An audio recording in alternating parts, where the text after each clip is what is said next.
जगभरात मराठी माणूस ओळखता येतो तो त्याच्या स्वाक्षरीने। अर्थातच ती मराठीत असेल तर लगेचच तो ओळखायला येतो।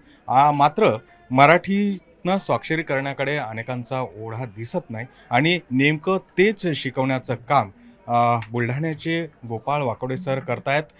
सध्या दिल्लीमध्ये अखिल भारतीय मराठी साहित्य संमेलन सुरू आहे आणि या संमेलनामध्ये आपण बघतोय की शेकडो नागरिक आपली स्वाक्षरी जी आहे ती मराठीतून शिकण्याचा प्रयत्न करतायत आणि हा उपक्रम मागील अनेक वर्षापासून म्हणजे संमेलनामध्ये असेल ठिकठिकाणी असेल गोपाळ वाकोडे करत असतात। सगळ्यात आधी जाणून घेऊया की हे जे सगळे स्वाक्षरी करून घेण्याचा प्रयत्न करतायत मराठीत त्यांच्या काय भावना आहेत। प्रकाश खाडे अशी मराठीतली स्वाक्षरी दिसते आहे। तुम्ही आता हे स्वाक्षरी करून घेताय, तुम्ही आतापर्यंत मराठीत करत होतात का कशा पद्धतीने स्वाक्षरी? गेले 55 वर्ष मी इंग्रजीमध्ये स्वाक्षरी करत होतो, परंतु आता यांचं बघितल्यानंतर मला अशी इच्छा झाली की इंग्रजी कायमचं बंद करून हीच सही करायची इथून पुढे। अच्छा, हां, त्याचा म्हणजे त्यांनी लफेदार केली आहे स्वाक्षरी म्हणून वाटतंय की ती मराठीत अस्मिता जपल्या गेली। मराठीत आहे, त्याचं विशेष महत्त्व आहे आणि त्यांनी जे हे केलं आहे ना ते सुद्धा खूप सुंदर केलेलं आहे। त्यामुळे मला ते मी इथून पुढे तीच सही करणार। त्यांनी जसं सांगितलं की अनेक वर्षापासून ते इंग्रजीमध्ये करत होते, तुमचा काय अनुभव आहे? खूप छान वाटलं। म्हणजे मराठीतली सही एवढी सुरेख आणि सुंदर असू शकते या सरांच्या सहीच्या नमुन्यावरून मला कळालं आणि मला मोह झालेला आहे की इथून पुढे नेहमी मराठीतूनच सही करावी। अर्थात तर हे मराठीचा गोडवा आहे। सरांकडनं जाणून घ्या सर, किती वर्षापासून हा उपक्रम आहे आणि किती लोकांना आतापर्यंत तुम्ही हे स्वाक्षऱ्या शिकवलेल्या आहेत? सर 20 वर्षापासून मी हा माझा छोटासा उपक्रम राबवत आहे आणि 10 लाख लोकांच्या वर माझ्या सह्या मी लोकांना शिकवलेल्या आहेत। आणि आजकाल सोशल मीडियाच्या जमान्यामध्ये व्हॉट्सअपवर मी लोकांना सह्या पाठवत असतो। बरोबर।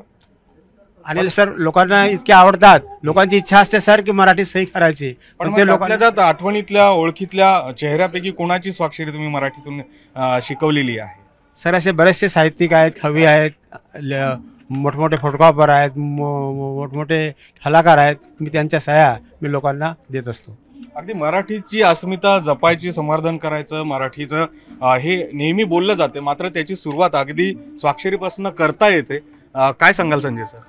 खरं म्हणजे मराठी माणसाने मराठीत सही केलेली कधी चांगली आणि ते संयुक्तिक आहे, कारण आपण मातृभाषा आहे आपली मराठी आणि मातृभाषा मराठी असताना सही मात्र आपण इंग्रजीत करावी हे काही तात्विकदृष्ट्या योग्य नाही।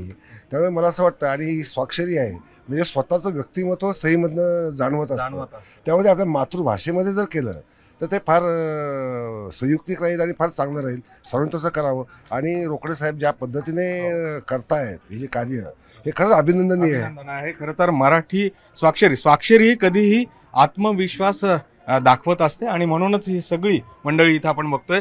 तुमचा काय अनुभव राहिला?